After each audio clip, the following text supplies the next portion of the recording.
Hi, I'm Anthony Price. I lead the TMF Business Academy for TMF Group. We are an 8,000 strong workforce across 85 countries. With the team, the Business Academy team, we support all these different jurisdictions through globally scalable curriculum delivered virtually, as well as local face-to-face interventions as the needs exist.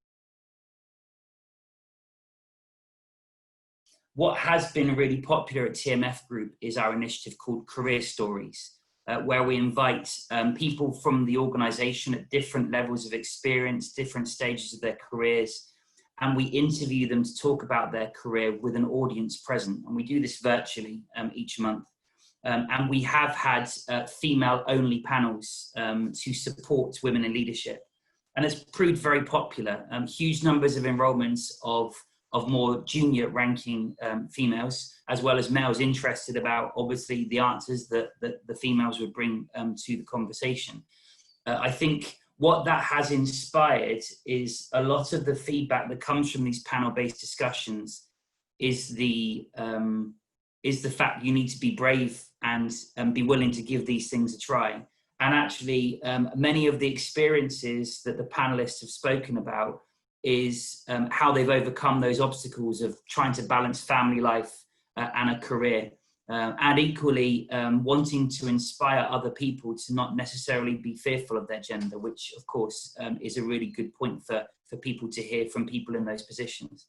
Of course, there are certain areas of the business that we really struggle to find females that are interested in going into. IT is a prime example.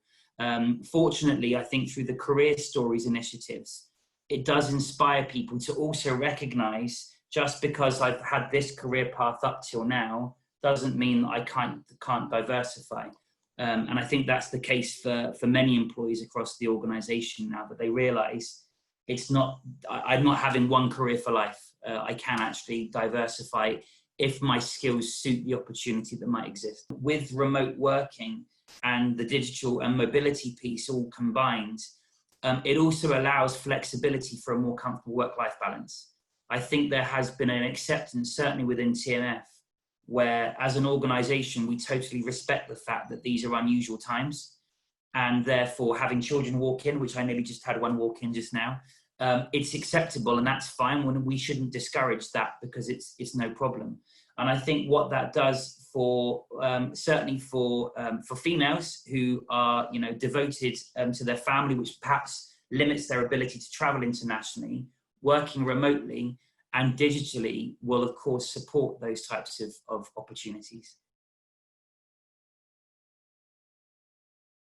The women leaders that I've worked with, and I'm very privileged to do so, have a really good and inspiring backstory in many cases, because the world is a much more balanced place, I feel, now than it was, say, 10, 15 years ago.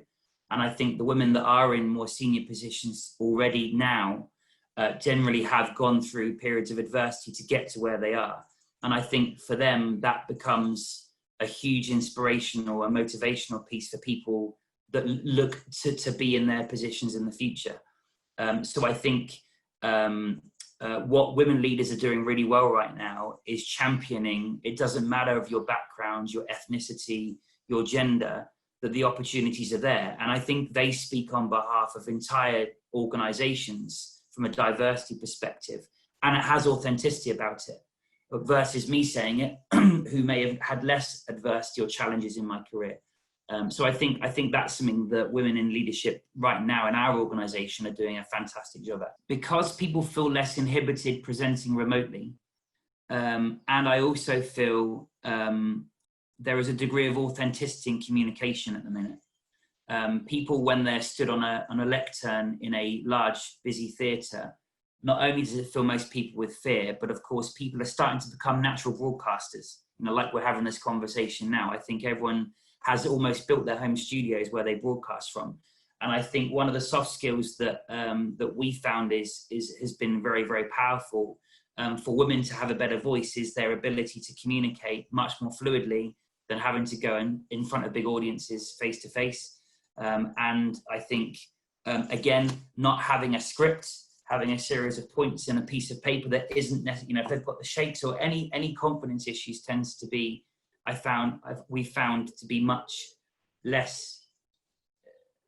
Working remotely, I think, does take away some of those emotional anxieties to communicating. And for leadership roles, especially in our organization, the ability to communicate is critical.